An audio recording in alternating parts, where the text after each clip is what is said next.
Okay, we're here with whip ball pythons, and they're gonna show off this beautiful snake right here. So what do we have right here? So right here we've got a orange dream, black pastel, yellow belly Anchi fire, het hypo, male. Came from our Super OD. Love the clean white belly, popped up. The interaction between the black pastel and the OD gave such a, I guess, Cheeto-like orange interaction that I just haven't really seen too much. And you got that allelic combo, right, between Enchi and black pastel? Yes, sir. So we won't throw anything but, you know, black pastel or the Enchi. I'd love to see calico in that. Yeah, we'll probably work on that. We do have some spot-nose het hypos, and we have some more calico het hypos. So definitely in the works. Thank you so much for sharing. Very welcome.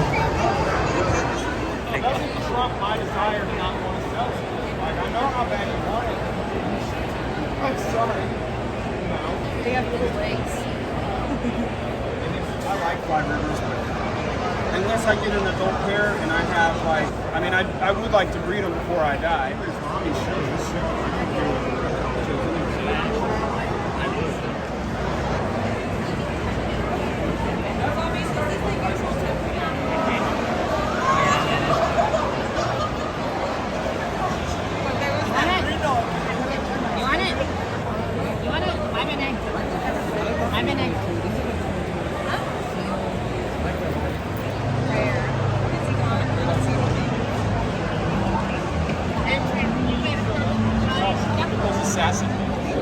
Blue tongue? Blue tongue, yeah. They're nice. They make great pets. They're so docile. They're so cute too. Look like big fat overweight.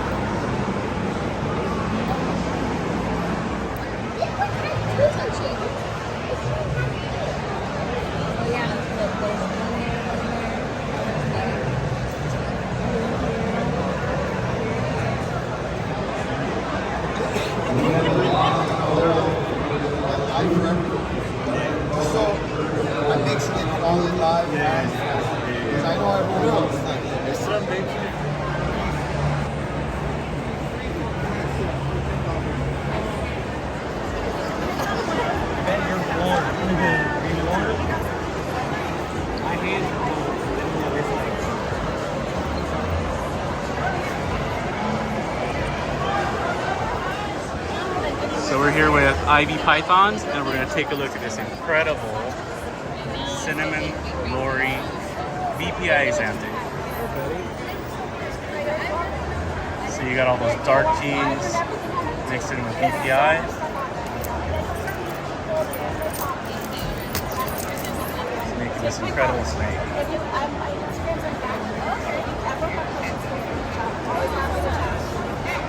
Now, correct me if I'm wrong, but is cinnamon and Lori allelic? Is cinnamon and Lori allelic? I don't know. I haven't played with it yet, so I couldn't tell you. Yeah, I'm not sure either, but incredible snake.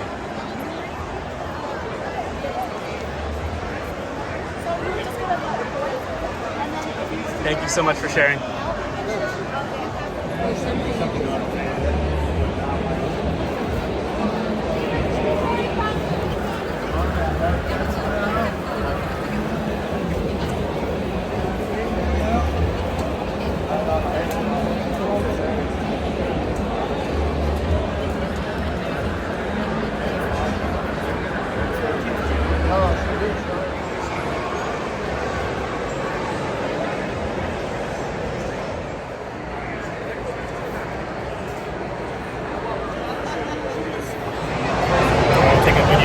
Oh, that one's real right there? Yeah, oh my gosh, that's so cool.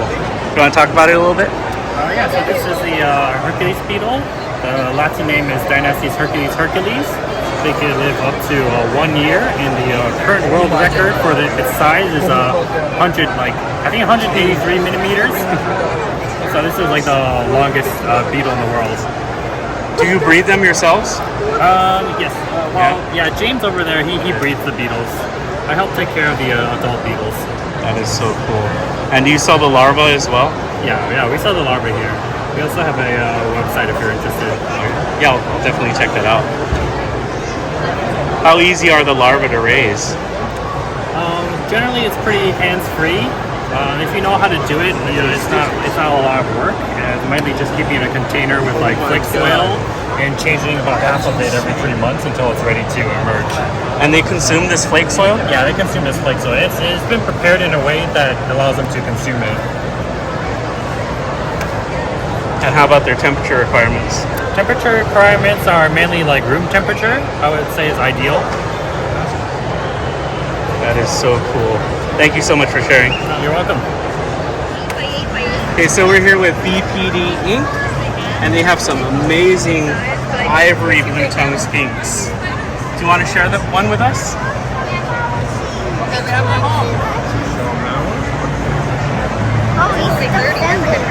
Let him get the video though. Could you tell us a little bit about blue tongue skinks and how to take care of them? We feed them rapashi bluey food. These guys are babies. These things are A gorgeous. little bit ornery when they're small. And look at that price. Can't beat that price. What's the food that you have in here with them? Right now, Cat food? Okay. So if you want an amazing ivory blue tongue skink, come check out BPD Inc. Thank you so much for sharing that with us. thank you.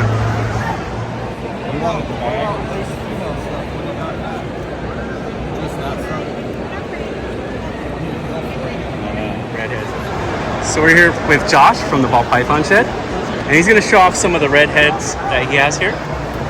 All right, so I've got a couple down here that are pretty cool. Sold one of them to a gentleman out here this weekend. That's the Redhead Lace Clown. Now, is Redhead incomplete dominant, and is there a super? There is a super form. There's actually one on Morph Market right now. It's a really beautiful animal. So it's just a Redhead Clown, super Redhead Clown, sorry. But yeah, if you want to get on there and check that out, it is really nice. And this is just a Redhead clown right here? Redhead Lace Clown. Okay. So it's a nice lacing going on the side. Just really pretty. Just your basic Redhead lace. And then we do have the leopard version over here with the yellow belly in it. It's a really beautiful, beautiful baby. Look at that stripe on it though, that's so cool. There's lace in that as well? Yes, sir, yeah. So, and then I do have a couple more down here with the black pastel in them.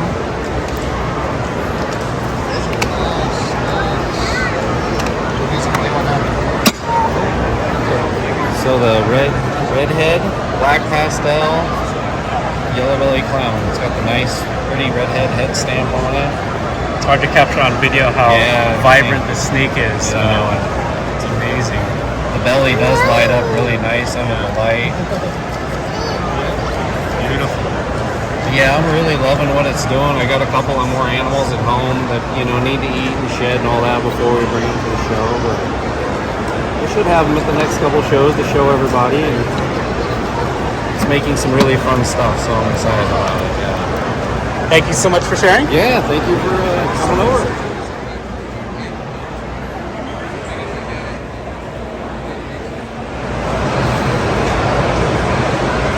If you need to tip the light or move anything, go for it.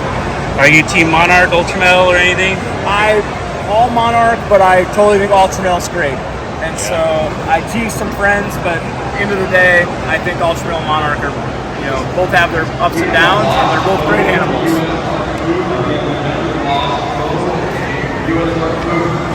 Lose your phone. That makes No, none of the shows. They're not necessarily legal to sell in California. I know that would freak you out at first.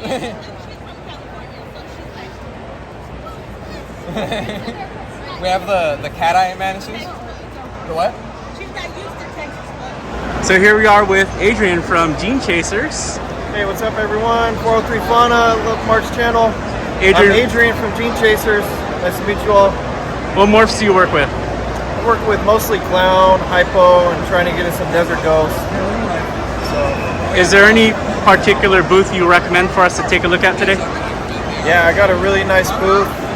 It's over there at Natural State Exotics. He's got some bangers. Let's go check him out. Granted, they're on paper. All right, Adrian, what's so cool here? Hey y'all, Adrian again, and I want to show you my favorite snake over here from Natural State Exotics. They got a really nice booth set up, and one of my favorite snakes in the show so far is this really nice quality black pastel, red stripe, visual clown female. She is just gorgeous. She's beautiful. You could already tell she's got that Pompeii quality. She's a Pompeii maker. And also we have some possible siblings to her over here. We got this really nice black pastel spot-nosed yellow belly clown. Another spot-nosed red stripe yellow belly clown. And just, you know, a nice male right there. The quality of these animals. So I had to buy this. I'm not It really speaks for a fan of itself. it, but I had to buy it. So this is my favorite booth of the show so far. What are your thoughts on Sunset? Dude, so I bought it. Sunset I hits had it 4 different. levels, so I got it. Definitely hits Mini different. 170. People say this and that, but when you see it at the show, it's like, wow. That thing's beautiful. Yeah, that's a really nice Sunset clown. It's got some nice lace Santa head Claus, clowns. 17-year-old high. Shout out to these guys. That's why I had to buy Very it. cool. So Jason and Jacob are going to tell us why they are Team Monarch. Well, just look at that. That's a spot nose. Spot nose tends to lighten them up, like Ultramel, and it tends to lighten it up. It's going to make it more of like a pale kind of purple color. Monarch just brightens it, makes it more rusty, gives it more contrast. And I personally don't even think that's a great looking Monarch, but it's, let's be real, it's fantastic. It's better than the Ultramel version. Jason, why do you like Monarch? I just think that the contrast in them is better, and I see a better long-term ability for combos, where Ultramels are pretty usually, but I just find them to be lighter, more along the lines of like a Hypo, and I think that they'll be less contrasting later. I have one Ultramel at home, but Yeah, they do lose it. it's because I got that snake for free, or wouldn't have bought it. But I do love her. I got eggs from her last week. I just believe in the Monarch gene. I find it to be really healthy and viable. And the story that goes along with Monarch. I mean, when you buy antiques, you go to an antique store and you get provenance, and you hear the whole history of the families that own that lamp or whatever it is. Like, some people don't buy into that, don't care about that. I like that. I like to know where something came from and its ancestry, and the story of how the Monarch came about just randomly. Just to a hobbyist that got into it and got lucky, and everything that went about with that, and how he moved on, and now he's flying airplanes and he's a happy person, and we all get to play with his gene now. I just think it's a lot cooler story than the Ultramel story. And Ultramel, to a certain extent, in its family tree, like if we did like an Ancestry.com, a 23andMe or whatever, we're gonna find caramels in a lot of the lines of Ultramel. Plus, there's 2 separate genetic tests for Ultramel. That gets a little bit confusing. There's a lot of reasons why I like Monarch better, and it's held its value a lot better too. Basically, in the 2+ years that I've been back in the hobby, Monarchs have almost not gone down in price, where everything else, to some extent, has gone down. And you can pick up an Ultramel female, what there's plenty of in the market, for 1/10 of the price of a Monarch. And not that money is everything, but that does speak volumes of how people feel about it in comparison. The Sphinx. So I'll leave it at that. Thanks, Jason. Yeah, sure.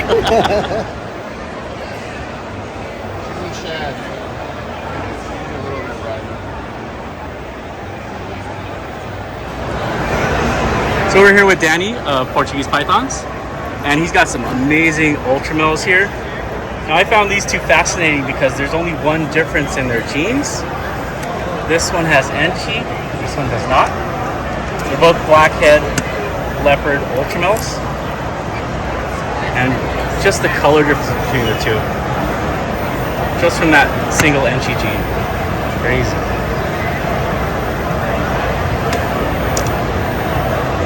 That's kind of crazy too, like how much oranges come out on the sides there. And as a baby, this was even like more of like a purple lavender color. But I mean, I like both too. I like the dog too on this one. Very, very cool. How long have you been working with Ultramel? Gosh, I think we got started with it fairly quickly within like the first year we were working with ball pythons.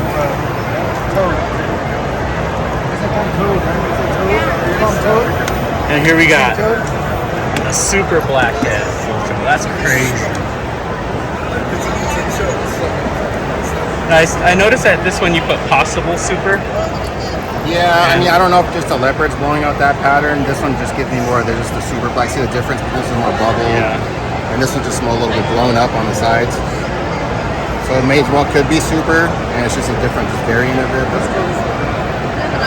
So as I put possible, so I mean, if you get super, it's a good thing. If not, then you know. Thank you so much, Danny.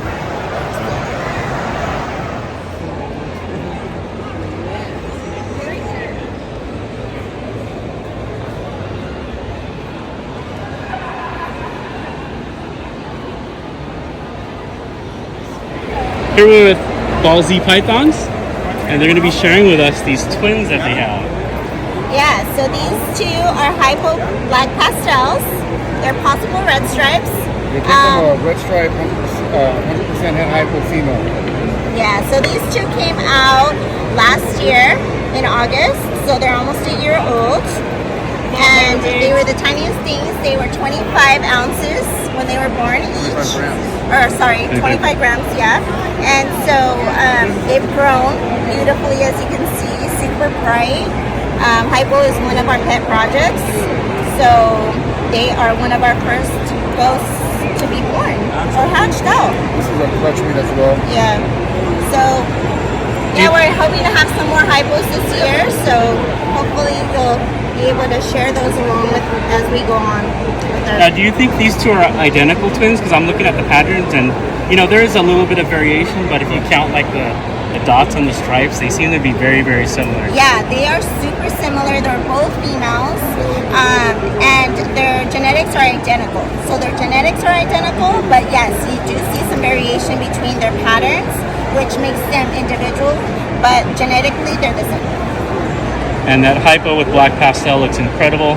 I gotta tell you, I would not be surprised if there's red stripe in there as well. Yeah, yeah. That's why we're not 100% because of the Hypo, so we always want to make sure that we let them know red stripe could be a possibility. So if they were to breed them, Yeah, Hypo kind of, I don't know if the Hypo is maybe, you know, it's hard to tell the red stripe, so that's why we're not saying that. Do you know if there's a genetic test for red stripe yet? I believe so. Yeah, there is. And we were thinking about doing it, but, you know, maybe it would be a surprise for the people who get them. Yeah, yeah. Thank you so much for sharing. Thank you. No, the hot dog will be funny. You know, you're the funniest person I know in the reptile industry. So everybody, this is Dave Levinson, one of my favorite people in this hobby. He's just fun, friendly, and good business practices. If you need anything, and even if he doesn't have it, he'll steer you in the right direction.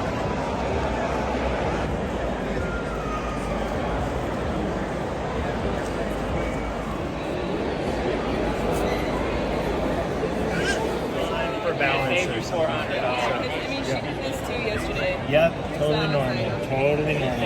Ask, like, how do you know when they're like getting to like Yeah. fight or something? Yes, that would be like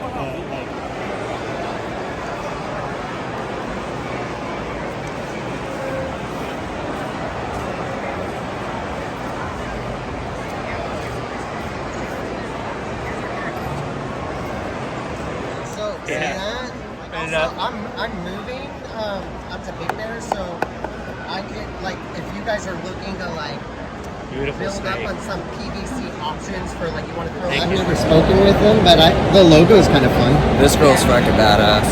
Woo! Here we go. Freeway Mardi Gras, right? Yeah, she's a Freeway Mardi Gras fire entry.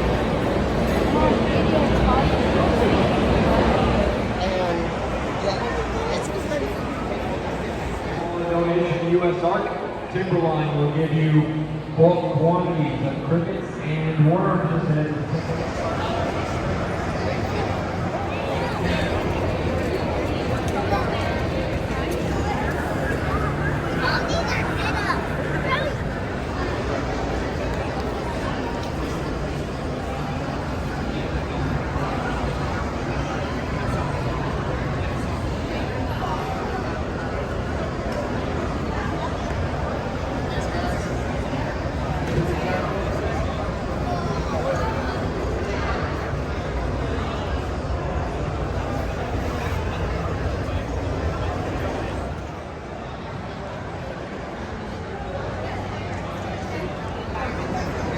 Yes. Butterflies are found by her